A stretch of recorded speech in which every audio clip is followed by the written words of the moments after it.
ప్రతిపక్ష పోళ్ళు విమర్శకులే కాదు, కాంగ్రెస్ వాళ్ళు కూడా ఏమంటున్నారో ఒకసారి ఇక్కడ చూడండి. కాంగ్రెస్ వాళ్ళు కూడా ఏమంటున్నారు, ఇజ్జత్ మొత్తం పోయింది. మన రేవంత్ రెడ్డి గారు చేసిన పనికి, ఆయన మాట్లాడిన మాటకి ఇజ్జత్ మొత్తం పోయింది. ఇజ్జత్ మొత్తం పోయింది. ఇంకా కాంగ్రెస్ని ఎవరు నమ్ముతాడు? సీఎం ఎందుకు ఇట్లా మాట్లాడుతుండు? ఆ హోదాలో ఉండి ఇట్లా మాట్లాడొచ్చునా? అసలు ఆయన ఇంటెన్షన్ ఏంటి? అప్పు ఉడతలేదనడంలో తప్పులేదు, కానీ దొంగల లెక్క చూస్తున్నారని ఎట్లా అంటాడు? ఆ మాటల అర్థము పాలన చేతగానట్టే కదా. ప్రజల్లో కూడా పల్చనైపోతున్నాం. ఇప్పటికైనా తీరు మార్చుకోకపోతే కష్టం. రేవంత్ పై కాంగ్రెస్ సీనియర్లు, మంత్రులు అసంతృప్తి వ్యక్తం చేస్తా ఉన్నారు. ఏమంటున్నారు?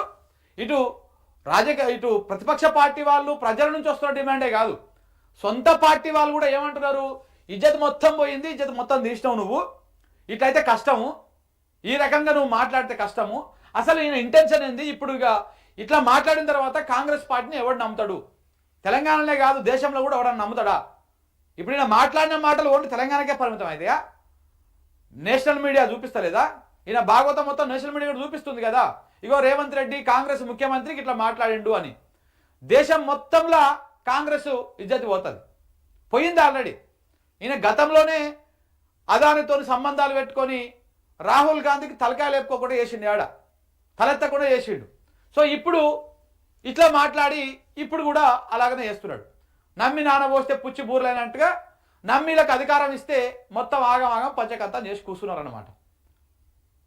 ఇది ప్రతిపక్షాల నుంచి, ప్రజల నుంచి వస్తున్న డిమాండే కాదు, సొంత పార్టీలో కూడా ఈ పార్టీ సీనియర్లు అందరూ కూడా రేవంత్ మాట్లాడిన తీరు పైన అసంతృప్తితో ఉన్నారు. ఇది వాస్తవము, ఇది జరుగుతున్నటువంటి వ్యవహారము.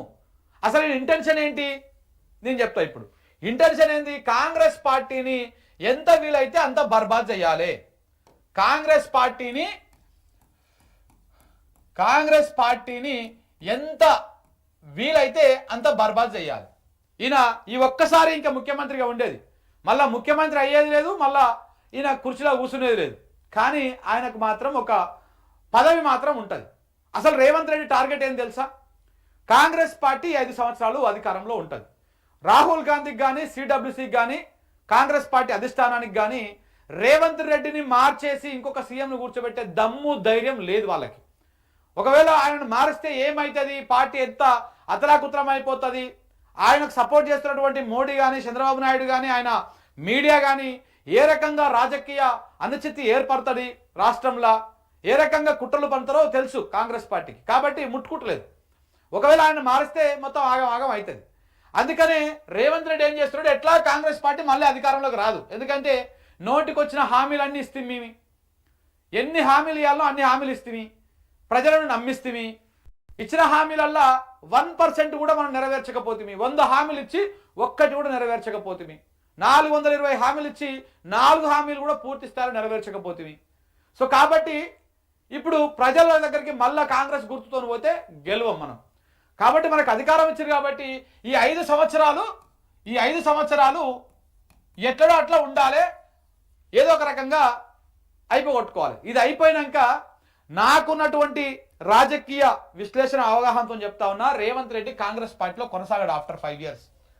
అయితే ఆయన బీజేపీలోకి పోతాడు, లేకపోతే ఒక సొంత దుకాణం పెట్టుకుంటాడు. బీజేపీలోకి పోయి ఏ రాజ్యసభనో అదో తీసుకొని ఓ కేంద్ర మంత్రో లేకపోతే ఇంకేదో అయ్యి నిమ్మలంగా ఆయన కేసుల నుంచి, ఆయన ఆస్తులను కాపాడుకోవడం కోసం చాలా పక్కడ్బందీగా ప్లాన్ చేసుకొని కూర్చున్నాడు ఆయన. ఇలా కాంగ్రెస్ పార్టీ తెలంగాణ ఇచ్చింది, తల్లి సోనియా, ఇవన్నీ ఉట్టి ముచ్చట్లే. కాంగ్రెస్ పార్టీలో ఉన్నాడు కాబట్టి ఇప్పుడు ఇంకొక 3 ఏళ్ళు దాన్ని భరించాలి. కాబట్టి అందుకే కాంగ్రెస్ పార్టీని ఎంత బర్బాద్ చేయాలో అంత బర్బాద్ చేస్తా ఉన్నాడు. మళ్ళొక్కసారి కాంగ్రెస్ పార్టీకి ఓటు వేయాలంటే ప్రజలు భయపడే స్థితికి తీసుకొస్తా ఉన్నాడు. కాంగ్రెస్ అన్ని చెయ్యి గుర్తులాగానే దాని వైపు తిరిగి చూడకుండా చేసే పరిస్థితి చేసిపోతా ఉన్నాడు. బీజేపీకి స్కోప్ ఇస్తా ఉన్నాడు. బీజేపీ బలపడడం కోసము శతవిధాల ప్రయత్నాలు చేస్తా ఉన్నాడు. ఆయన సీఎం అయినాక 8 మంది ఎంపీలను గెలిపించిండు. బరాబర్ గెలిపించింది రేవంత్ రెడ్డి. కాంగ్రెస్ పార్టీ రాష్ట్రంలో కాంగ్రెస్ ప్రభుత్వం సహకరించింది కాబట్టి 8 మంది ఎంపీలు బీజేపీ నుంచి గెలిచిరు.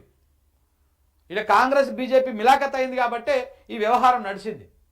సో ఇట్లా కాంగ్రెస్ బలపడడం కోసము శాయశక్తుల ప్రయత్నం చేస్తా ఉన్నాడు రేవంత్ రెడ్డి గారు. ఎందుకు చేస్తా ఉన్నాడు? రేపన్నాడు ఆయన దీపం అదే కాబట్టి. ఆయన రేపు ముఖ్యమంత్రిగా దిగిపోయిన తర్వాత ఇందులోకే పోవాలి. అందుకే అదానితోటి సంబంధాలు, మోడీతోటి సంబంధాలు, ఇక్కడ బండి సంజయ్ రేవంత్ రెడ్డితోటి సంబంధాలు, మన ఇద్దరం కలిసిమెలిసి ఉండాలి, విమర్శలు చేసుకోవద్దు, అందరం మంచిగానే ఉండాలి, కేంద్ర రాష్ట్ర ప్రభుత్వాలు జోడెద్దు లెక్క ముంగలుకోవాలి. ఈ జోడెద్దుల కాన్సెప్ట్ మరి కేసీఆర్ ఉన్నప్పుడు ఎప్పుడు మాట్లాడకపోయా బీజేపీ వాళ్ళు? ఎందుకో బీజేపీకి ప్రధాన ప్రతిపక్షంగా ప్రధాన అయినటువంటి రాజకీయంగా కాంగ్రెస్ పార్టీ అధికారం ఉన్నప్పుడు ఇక్కడ బీజేపీ కాంగ్రెస్లు జోడెద్దు లెక్క పోవాలని ఎట్లా అనుకుంటున్నాయి? సో ఇదంతా ఒక రాజకీయ కుట్ర. ఇది కేవలం రేవంత్ రెడ్డిని బీజేపీలో రేపో మాపో చేర్చుకోవడం కోసం చేస్తున్నటువంటి వ్యవహారం ఇది. బీజేపీని బలపరుస్తూ, బీజేపీని బలంగా చేస్తూ కాంగ్రెస్ పార్టీని పాతాళంలోకి తొక్కేటువంటి కార్యక్రమం జరుగుతూ ఉంది రాష్ట్రంలో. ఇక కాంగ్రెస్లో ఉన్నటువంటి సీనియర్లు వాళ్ళ కుర్చీలు వాళ్ళు సరి చేసుకోనిక, వాళ్ళ పైజామాలు వాళ్ళు సరి చేసుకోనికనే వాళ్ళకి సమయం సరిపోతలేదు. వాళ్ళకి ఇప్పుడు సోకులు అన్నిక టైం లేదు. హెలికాప్టర్లో తిరగాలి, లేకపోతే ఇంకేదో చేయాలి, అందిన కాడికి దోసుకోవాలి. ఆల్రెడీ 2 ఏళ్ళు దగ్గర పడ్డది, ఇంకా 3 ఏళ్ళే ఉన్నది, ఇంకేం తిన్నా మనం ఇంకా 2 ఏళ్ళే తినాలి. సో కాబట్టి ఆ కార్యక్రమంలోనే ఈ సీనియర్లు ఈ బ్యాచ్ అంతా కూడా ఉన్నది. ఆ పదవుల కోసం కొంతమంది పైరవీలు చేసుకోవడం. కానీ రేవంత్ రెడ్డి చేసే కార్యక్రమం రేవంత్ రెడ్డి చేస్తూనే ఉన్నాడు. రేపో మాపో అది జరగబోతా ఉంది. సో కాబట్టి ఇట్లా రేవంత్ రెడ్డి మంచి ప్లాన్తో ఉన్నారు. అందుకే సీనియర్లు మొత్తం ఇప్పటికి ఇంకా ఆలోచిస్తూ ఉన్నారు, కానీ ఏం చేయలేకపోతా ఉన్నారు ఆయన. ఇగో రేవంత్ రెడ్డి చేసిన వ్యాఖ్యలు ఇప్పుడు చర్చనీయాంశంగా మారాయి. ఓవైపు ప్రతిపక్షాలు, మరొక వైపు ప్రజలు ప్రభుత్వంపై దుమ్మెత్తిపోస్తా ఉన్నారు. అటు సొంత పార్టీలోనూ ఈ మాటలు కుంపటిలా మారాయి. సో సీఎం స్థాయిలో ఉన్న వ్యక్తి తనను దొంగలా చూస్తున్నారని చెప్పడంతో పార్టీ ఇజ్జత్ పోయిందని సీనియర్లు గుస్సా అవుతున్నట్టు తెలుస్తోంది. ఆయన మాటల్లో అంతరార్థం ఏంటని చర్చించుకుంటున్నారు. పార్టీని ఇలా ఎందుకు బజారున పడేస్తున్నారని, దీని వెనుక మరేదైనా కారణం ఉందా అన్న సందేహాలు కూడా వ్యక్తం చేస్తున్నట్టు తెలుస్తా ఉన్నది. ఇప్పటికైనా మారకపోతే కష్టం అంటున్నారు, కానీ ఆయన మారేటట్టు కొడతలేడు. ఆ అంగీకి ముడేసుకోవడు, అట్లా ఏదో బిత్తిరి చూసుడు, ఇవన్నీ కూడా ఏం మారేటట్టుగా అయితే కనపడతలేవు. ఏది ఏమైనా రేవంత్ రెడ్డి గారికి చేసినటువంటి వ్యాఖ్యలు ఇటు అధికార కాంగ్రెస్ పార్టీలో ఒక అలజడి సృష్టించింది, ఇటు ప్రతిపక్షానికి ఒక బలమైనటువంటి అస్త్రం లెక్క కూడా కనపడింది.